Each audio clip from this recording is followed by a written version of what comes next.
नमस्कार, मी आहे साक्षी. Welcome back to my channel wonder Sakshi व्लॉगमध्ये. सो आज 14 एप्रिल आहे आणि आज रात्री, कारण की खूप लेट झोपलो होतो, 2 वाजले होते मला झोपायला. म्हणून मग आज मी 10:30ला उठली. खूप लेट झालं म्हणून मग नाश्ता वगैरे तर काही केला नाही. तर असं विचार केला की मिसळ बनवूया, मिसळ पाव वगैरे. तर मी मिसळ पावची तयारी करते आता. तर तुम्हाला नक्कीच रेसिपी दाखवते मी कशी मिसळ पाव बनवते. तर प्लीज स्टे ट्यून. तर चला मग आपण सगळ्यात पहिले रेसिपीला सुरुवात करू.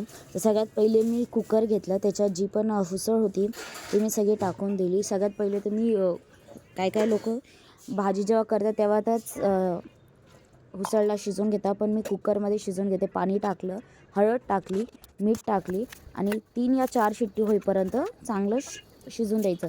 नंतर कांदे घेतले, मी एक मोठा कांदा घेतला होता. त्या कांद्याला चांगलं बारीक नाही चिरायचं, कारण की आपल्याला शेवटी मिक्सरमधूनच वाटून घ्यायचं आहे. त्याला थोडे मोठे मोठे काप करूनही तुम्ही घ्यायचे. आणि त्यानंतर एक टमॅटो घ्यायचा. तो टमॅटोचे पण छोटे म्हणजे छोटे जसे काप करून घ्यायचे आणि मिक्सरला एक छान बारीकशी पेस्ट करून घ्यायची त्याची, जास्त म्हणजे एकदम बारीक. त्यानंतर आपण एक पातेलं ठेवायचं. तुम्हाला जसं कढईत बनवायचं कढईत बनवू शकतात, पातेल्यात बनवायचं तर पातेल्यात बनवू शकतात. तर सगळ्यात पहिलं आम्ही तेल वापरतो. तर लाकडी घाण्याचं 2 चम्मच तेल घेतलं.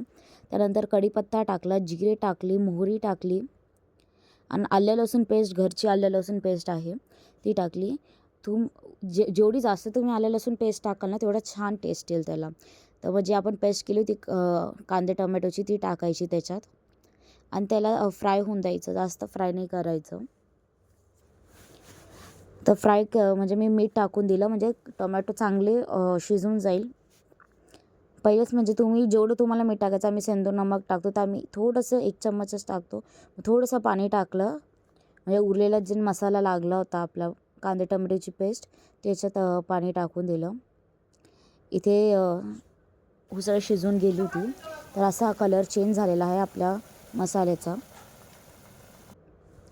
तर आमचा हा घरचा काळा मसाला आहे तो टाकते मी. तुम्ही काळा मसालाच मोस्टली लोक टाकतात. तर चिकन मसाला टाकला आहे मी सुहानाचा.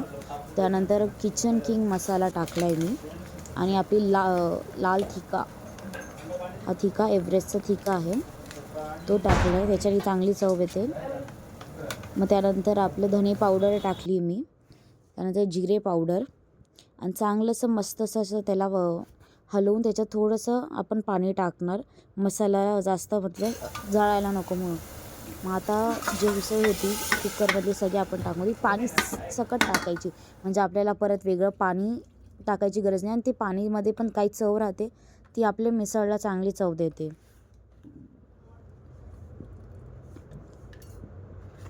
तर आता मी त्याला हलवून घेतलं आहे आणि तुम्ही बघू शकता उकळी आली चांगल्या मसाल्याला. तर आता ही मिसळ म्हणजे तुम्ही बघितलं, मी त्याच्यात चिकन मसाला पण टाकला आहे, मटन मसाला. कारण की जर तुमच्याकडे मिसळचा मसाला नसेल तर तुम्ही चिकन मसाला टाकू शकता, खूप चांगली चव येते त्याला. तर आता 10-15 मिनटं आपण ह्याला स्लो गॅसवरच ठेवणार, मस्त तरी येण्यासाठी. आणि तरी आली की मग आपण 10-15 मिनटं रेडी झाली. ऑलरेडी आपण उसळ पहिलेच कुकरला लावून घेतली, जी मोठी शिजलेली असते. त्याला वेगळं काही शिजवायची गरज नसते आपल्याला. आणि शिजताना थोडंसं हळद पण टाकायचं. हळद म्हणजे तुम्हाला त्याने चांगला कलर पण येतो. आता 10-15 मिनटं तर मी वेट करेल, त्यानंतर मी तुम्हाला दाखवेल फायनल रिझल्ट, म्हणजे फायनल मिसळ कशी असेल. स्लो गॅसवर ठेवल्यानंतर एक चांगली तरी आली आहे आपल्या भाजीला, म्हणजे मिसळला. तर असं माझं मिसळपाव आजचा रेडी आहे, 14 एप्रिल स्पेशल. तर आता पटकन आपण हे खाऊया आणि मी तुम्हाला सांगते की कशी झाली मिसळपाव. छान झालं, जास्त तिखट नाही आणि जास्त असं एकदम असं वाटत पण नाही की एकदम फिकं लागतं, एकदम छान झालं. संध्याकाळचे जे 6 वाजले, तर आता खीर बनवायची होती 14 एप्रिल स्पेशल. ते खीर आणण्यासाठी दूध नव्हतं घरी, तर दूध आणायचं होते आणि मम्मीचा आज उपवास होता. तर म्हणून मम्मीसाठी राजगिरा च्या पिठाचे थालीपीठ बनवायचे. तर राजगिराचं पीठ पण आता मी आणायला चालले, गाडी घेऊन जाते. मी सगळं सामान घरी घेऊन म्हणजे सगळं सामान घेऊन आली मी. तर आता शेवभाजी करणार आहे मी आणि त्याच्यासोबत मम्मीचं उपासाचं राजगिरा आणि शिंगाड्याच्या पिठाचे थालीपीठ. तर मी तुम्हाला नक्की माझी रेसिपी दाखवते, तर प्लीज स्टे ट्यून. सगळ्यात पहिले एक मी छोटंसं भांडं घेतलं आहे ज्याच्यात राजगिराचं पीठ, शिंगाड्याचं पीठ आणि मिरची आणि जिरेची पेस्ट टाकली आहे. त्याच्यात लाल तिखट टाकलेलं आहे, एक काकडी किसून टाकलेली आहे. काकडी कारण की उपासाला चालते म्हणून आपण त्याचं थोडंसं घट्ट आणि थोडंसं पातळ असं आपल्याला मळायचं आहे. सगळ्यात पहिले कपडा घ्यायचा, त्याला चांगलंसं असं भिजवून ओला करून घ्यायचा आणि जे आपण पीठ मळलं होतं ते त्याच्यावर असं टाकून द्यायचं, जितकं तुम्हाला पाहिजे तितकं. मग हाताला पाणी लावून त्याला छान असं थापून घ्यायचं. पाणी लावलं का ते चिटकत नाही आपल्या हाताला ते मिक्सचर. तुम्ही बघू शकतात कसं मी त्याला पसरवते आणि माझ्या हाताला चिटकत नाही आहे, कारण तुम्ही जर पाणी लावलं तर ते बरोबर स्प्रेड पण होतं. तर असं स्प्रेड करून घ्यायचं. तुम्हाला जेवढं मोठं पाहिजे तेवढं तुम्ही मोठं बनवू शकता आणि जेवढं पातळ पाहिजे तेवढं तुम्ही पातळ पण थापू शकता, या जाड पाहिजे तर जाड थापू शकतात. आणि मध्ये कसं होल करायचं, कारण मी तुम्हाला सांगते, जेव्हा आपण हे मी असं तव्यावर टाकल्यानंतर त्याच्यावर असं वरतून पाणी शिंपडायचं, कारण की मध्ये चिटकायला नको आपल्या कपड्याला थालीपीठ. बघा कसा कपडा पूर्ण थालीपीठ पूर्ण आपल्या तव्याला लावून दे. आता जे होल केलं होतं आपण मध्ये त्याच्यात आता आपण हे थोडंसं तूप टाकायचं, म्हणजे ते खालचा जो आहे खालचा बेस तो चांगला क्रिस्पी होतो तूप टाकल्याने. साईडवरून आपण नंतर तूपला असं स्प्रेड करायचं मस्त तूप, कारण की मम्मीचा उपवास होता तर मी तूप वापरले. तुम्ही तेलही वापरू शकता जे तुम्हाला प्रेफर ते. यानंतर आता मी शेवभाजीची तयारी करत होती. शेवभाजी सगळ्यात पहिले तेल टाकले, जिरे, मोहरी आणि आलं लसूण पेस्ट. त्यानंतर हे कांदे होते, मी आपला काळा मसाल्याचे कांदे त्याच्यावर तसे त्याला पण तव्यावर भाजून त्याची एक छान पेस्ट करून घेतली आहे मी. तुम्ही खोबरं टाकू शकता, माझ्याकडे खोबरं अवेलेबल नव्हतं म्हणून मी फक्त कांद्याचीच पेस्ट केली. तर असे कांदे पेस्ट टाकून त्याला हलवून घ्यायचं 2-3 मिनटं. त्यानंतर हलवल्यानंतर तुम्ही बघा मस्त तेल सुटलेलं आहे मसाल्याला. असं तेल सुटल्यानंतर परत त्याला आपण थोडंसं हलवून घ्यायचं आणि त्यात मी टमॅटोची प्युरी टाकणार आहे. एक टमॅटोचं प्युरी केली, तुम्ही बारीक टमॅटोही कापू शकता किंवा तुम्ही प्युरी पण करू शकता. तुम्हाला जसं, मला टमॅटो जास्त मोठे असे आवडत नाही म्हणून मी प्युरी करून टाकते त्याची.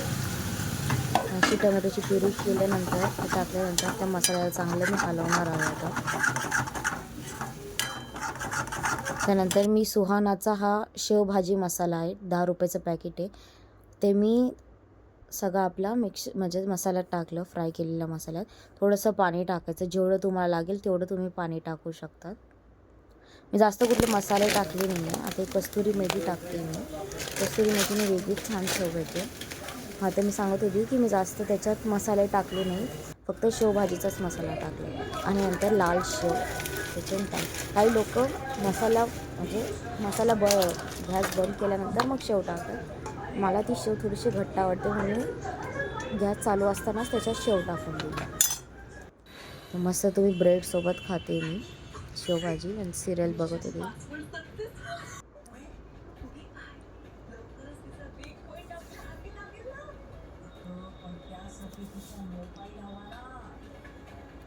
तर पहिला घास मी घेते. तर ॲक्च्युली ती छान झाली होती, पण थोडीशी स्पाइस झाली होती. मी जास्त तिखट खात नाही म्हणून मला थोडी स्पायसी लागत होती शेवभाजी, पण टेस्ट एकदम छान झाली होती. आणि थालीपीठ पण उपासाचे खूप छान झाले होते. तर असा होता आजचा माझा दिवस 14 एप्रिलचा. म्हणजे आम्ही तर काही बाहेर जाता नाही आला आम्हाला, पण मी घरीच जे काही सेलिब्रेशन करता आलं ते आम्ही सेलिब्रेट केलं आजचा 14 एप्रिलचा हा दिवस. की जसं तुम्हाला माझी जी रेसिपी, आज मी मिसळ बनवली, शेवभाजी बनवली आणि उपासाचे थालीपीठ पण बनवले. तुम्हाला ही माझी रेसिपी आवडली असेल तर असंच माझ्या चॅनलला सबस्क्राईब करा, म्हणजे तुम्हाला असे अजून मस्त मस्त रेसिपी मी तुम्हाला तुमच्यासोबत शेअर करेल. आणि हा व्हिडिओ जर तुम्हाला आवडला असेल तर प्लीज लाईक करा, माझ्या चॅनलला सबस्क्राईब करा आणि असंच प्रेम करत राहा मला. बाय.